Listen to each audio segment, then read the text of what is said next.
আজকের ভিডিওটা একটা গল্প দিয়ে শুরু করছি। প্রতিদিন জ্ঞানমূলক কথা শুনতে তোমার বা আমার কারোরই খুব একটা ভালো লাগে না। তো hello everyone, DRB world YouTube চ্যানেলে তোমাদের আবারও জানাই স্বাগত। তুমি যদি আমার চ্যানেলে নতুন হয়ে থাকো তো প্লিজ চ্যানেলটি সাবস্ক্রাইব করে পাশে থেকো, যাতে নেক্সট ভিডিও আপলোড করার সঙ্গে সঙ্গে সেই ভিডিওটি তোমার কাছে গিয়ে পৌঁছয়। তো শুরু করছি আজকে এই ভিডিওর মেইন টপিক।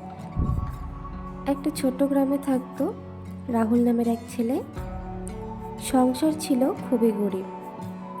বাবার ছিল একটি চায়ের দোকান আর মায়ের ছিল সেলাইয়ের কাজ।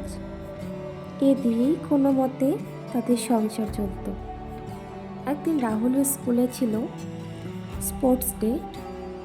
সে দৌড় প্রতিযোগিতায় নাম লিখিয়েছিল, কিন্তু একটা সমস্যা, তার পরার মতো কোনো ভালো জুতো নেই। পুরনো ছেঁড়া জুতোর ফিতেও ছিল না। সেই সময় তার বন্ধুরা তাকে বলে উঠল, এই ছেঁড়া জুতো পরে তুই দৌড়াবি? তুই তো নিশ্চিত হারবি।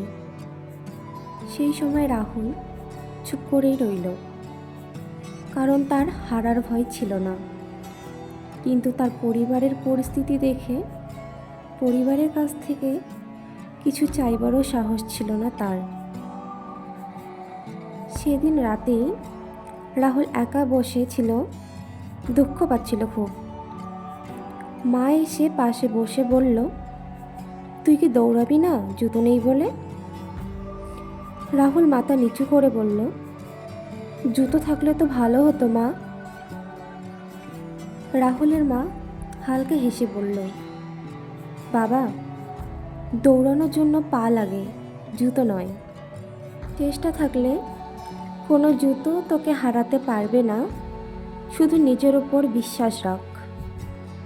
পরের দিন প্রতিযোগিতা শুরুর আগে যখন সবাই নতুন নতুন জুতো পরে ট্র্যাকে দাঁড়ালো, তখন রাহুলও দাঁড়ালো তার ছেঁড়া জুতো নিয়েই। হুইসেল বাজতেই সবাই দৌড়তে শুরু করলো। রাহুল দৌড়াচ্ছে প্রাণপণ চেষ্টা দিয়ে, মায়ের কথা মাথায় রেখে সবাইকে পেছনে ফেলে সে প্রথম হলো। সবাই অবাক হলো। শিক্ষক নিজে এসে তাকে বলল, কিভাবে সম্ভব হলো এটা? ঠিক সেই সময় রাহুল হালকা করে হেসে বলল, জুতো তো শুধু পায়ের নিচে থাকে স্যার, কিন্তু জেতার ইচ্ছেটা থাকে মনের মধ্যে। তোমরা এই ভিডিওটি থেকে এটা জানতে পেলে যে জীবনে জুতো নয়, জেদ লাগে। টাকা নয়, লাগে চেষ্টা। আর সফল হতে লাগে শুধু নিজের ওপর বিশ্বাস। তো ভিডিওটি যদি তোমাদের ভালো লেগে থাকে তাহলে ভিডিওটিতে লাইক, কমেন্ট, শেয়ার এবং চ্যানেলটিতে সাবস্ক্রাইব করে পাশে থেকো। দেখা হচ্ছে পরের ভিডিওতে। আজ ভিডিও এই পর্যন্ত।